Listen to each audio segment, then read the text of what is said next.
is my older brother Chong. Today we will be reading this book, Stolen Focus by Johanna Hari. Do you want to start off, Chong? It's Johanna Hari. Johanna Hari. Or Johanna Hari. Not Joan. Hi guys. What page were we up to before? We were up to... So this page. That's what That one you finished that one already. That part. We started a new live stream. New live stream with time again. It's okay. You can find. A couple more pages in front. Can introduce them and introduce what the introduce by first by what they say. Quick say. It's okay. Read again. Quick say. Go. Hi guys. Go. Yeah. Okay, you gotta practice your reading. Come on. Sit down now. Yeah. Stolen focus won't just capture your attention. It'll keep you thinking and rethinking long after you've finished it. Johanna Hari is one of the most insightful critics of our modern malaise, and he's written the book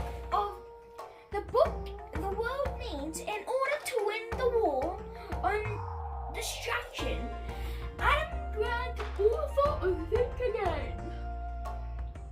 This mind-blowing book explains... Introduction. Walking in Memphis. When he was 9 years old, my godson developed a brief but freakishly insane obsession with Elvis Presley. He took to singing Jailhouse Rock at the top of his voice, with all the low crooning and pelvis jiggling of the king himself. He didn't know the style had become a joke, so he offered it with all the heart-catching sincerity of a preteen who believes he is being cool. In the brief pauses before he started singing it all over again, he demanded to know everything about Elvis. And so I checked out the rough outline of that inspiring, sad, stupid story. Elvis was born... Wait, can you make sure these don't flash? It makes it harder to read.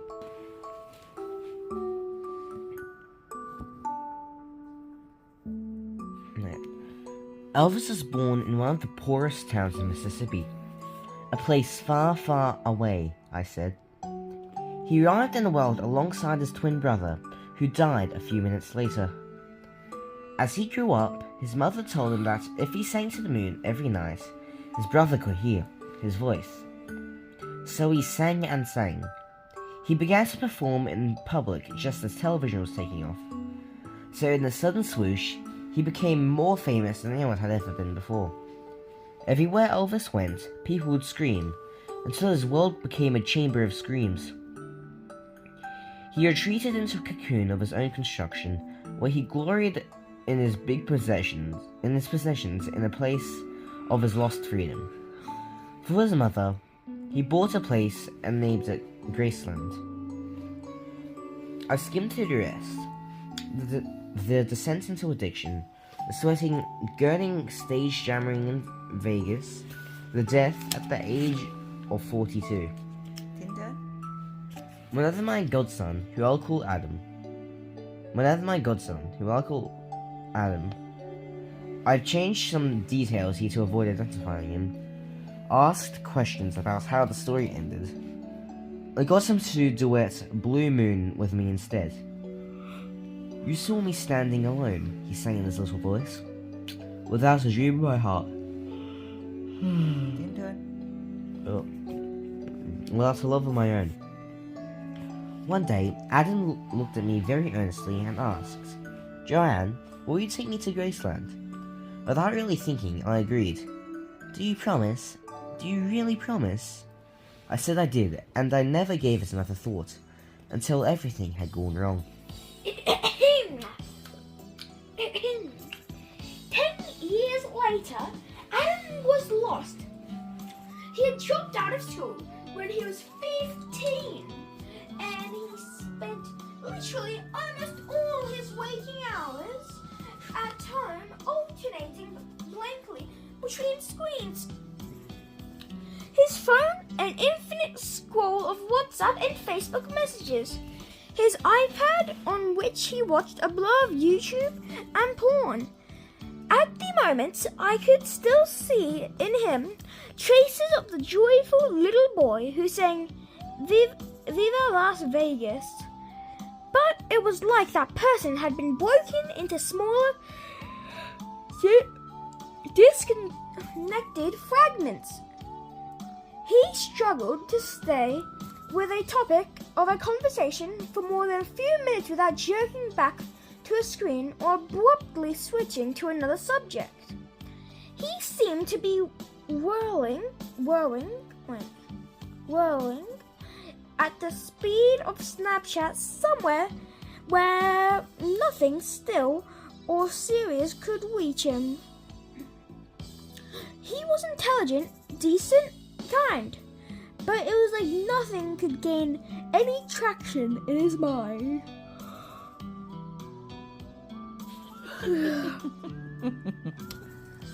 During the decade in which Adam had become a man, this fracturing seemed to be happening to some degree. To many of us, the sense that our ability to pay attention, to focus, was cracking and breaking. I could feel it happen to me. I'd buy piles of books and I'd glimpse at them dutifully from the corner of my eye. As I told myself just one more tweet. I still read a lot, but with each year that passed, it felt more like running up a down escalator. I just turned 40. Wherever my generation gathered, we would lament our lost capacity for concentration as if it was a friend who vanished one day at sea and never been seen since. Then one evening, as we lay on a large sofa, each staring at our own Tin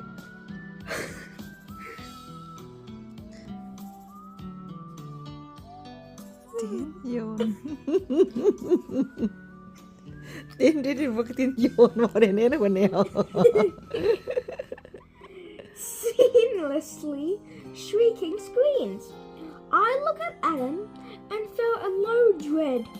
We can't live like this, I said to myself.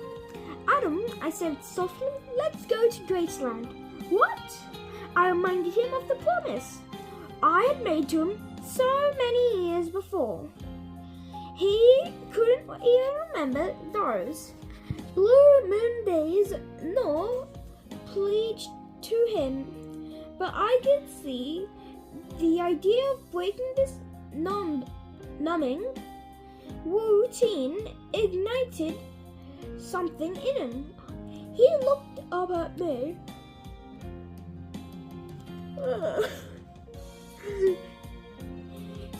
He looked up at me and asked if I was serious. I am, I said, but there's one condition. I'll pay for us to go 4,000 miles. We'll go to Memphis and New Orleans. We'll go all over the South, anywhere you want. But I can't do it if when we get there, all you're gonna do is stare at your phone. You have to promise to leave it switched off except at nights. We have to return to reality. We have reconnected with something that matters to us. He swore he would, and a few weeks later, we lifted off from London Heathrow towards land of Delta Blues. Trung turn can finish it by. Okay.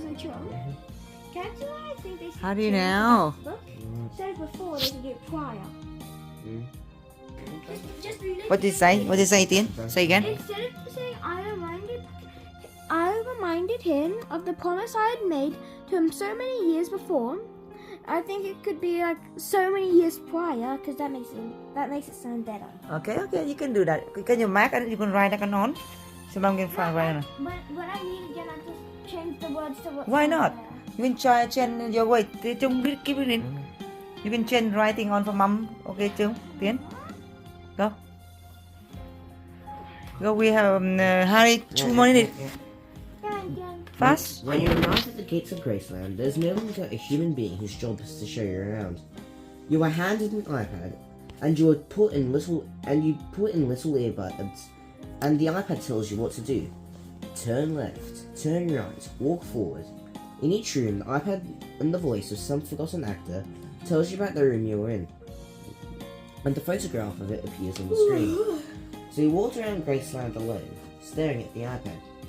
You were surrounded by Canadians and Koreans, and the whole United Nations of blank-faced people, looking down, seeing nothing around them. Nobody was looking for long, but anything but their screens. I watched them as we walked, feeling more and more tense. Hey, wake up. Cool, me. It's so weird. Harry. I watched them as we walked, feeling more and more tense. Occasionally, somebody would look away from the iPad, and I felt a flicker of hope.